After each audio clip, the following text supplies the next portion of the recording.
And you want to bring Stan up too? I know he's been with you all the way. There's Stan. Okay. So Phyllis and Stan, how long have you been on La Jolla Parks and Beaches? Since it started as a separate organization. Yeah, which is probably 6-7 years ago. Yeah, about 8 years ago. And so this is our latest success. I'm not going to give you a whole lot of history because Ashley Mack and Solomon is here. Ashley, where are you? Thank you for the coverage that you've given us. And is Dave Schwab here by any chance? Yes, great. Well, you two guys just do a terrific job of covering our little victories and our challenges. And so I want to thank you for being here. And there you are, Stan. Thank you for supporting Phyllis on all this for so long. In any event, I also wanted to say that this is not a children versus seals event. This is a celebration of a piece of property and an improvement to a piece of property that Phyllis foresaw. This has been a precious space in La Jolla since 1931, probably before then, but for sure then. And it's also become a precious space to a lot of our visitors. I don't have to tell all of you that every time you walk along this coastline, you hear dozens of languages being spoken. This has become a very popular place, and now it has been revamped to accommodate all of the visitors that we have, whatever their purpose in coming here is. I have, again, I don't want to repeat all the good coverage that we've had in the light, but I did happen to go back into the minutes of La Jolla Parks and Beaches, and I found that on February 17th, 2012, Jim NERI and Phyllis presented a design to La Jolla Parks and Beaches for reconfiguring the sidewalk area above the pool to improve its appearance and utility. And that was adopted at that meeting. Is Jim here? I don't think Jim's here. Well, Jim deserves a lot of credit for his partnering with Phyllis.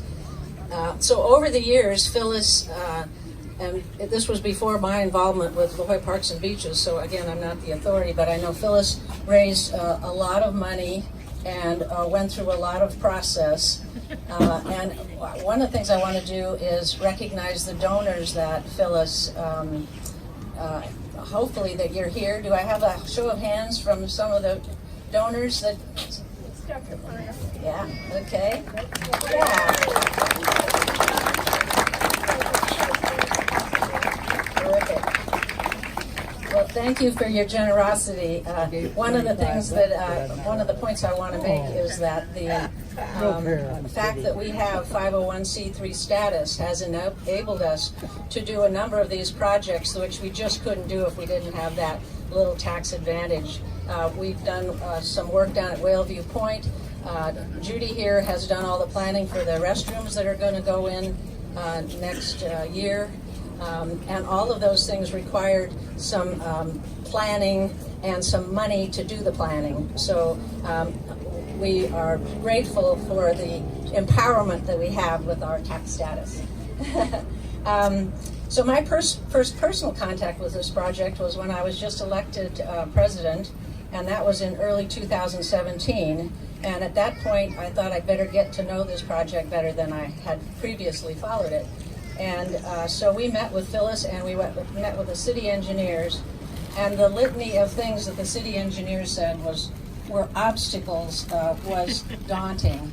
There had been allegedly a stormwater main break, and they couldn't do any of the repairs until they worked on that.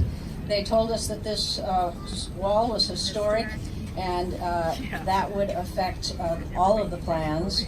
And they said, but if it weren't historic, that we would have to put a 42-inch high barrier on top of that historic wall to comply with modern safety codes. So we said, no way, that's not going to happen. And fortunately, very shortly thereafter, we found Diane Kane. I know I saw you, there you are. And I want to give Diane a round of applause for the work she's doing. She is assembling an application for the National Registry to place this on the National Registry, and she's doing it all as a volunteer. It's very elegant work for free.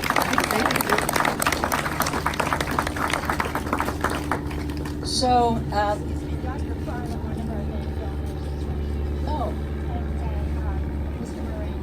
Raphael Moreno and Dr. Farnham, two of our major donors, are both here. It's such a compliment to us.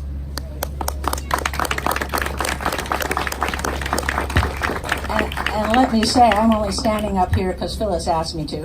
Otherwise, she could tell this story a whole lot better than I.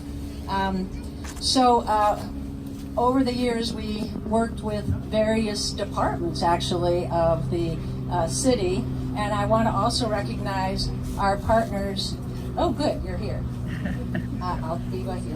Recognize our partners from the city. I see Andy Field. Where are you, Andy? You disappeared on me. There you are. Andy is the second in command at the Park and Rec Department, and he's been a wonderful friend of La Jolla Parks and Beaches on several projects. Is Meredith here? And Meredith was just a gem on this project. Is Michael Ramirez here? Have I missed anybody else from the city? I understand it's not a working day, so Andy, thank you for taking the time. Oh, and we've got our rangers. Are those the rangers? Yes, these are our rangers that the city assigns to this area. And thank you for coming.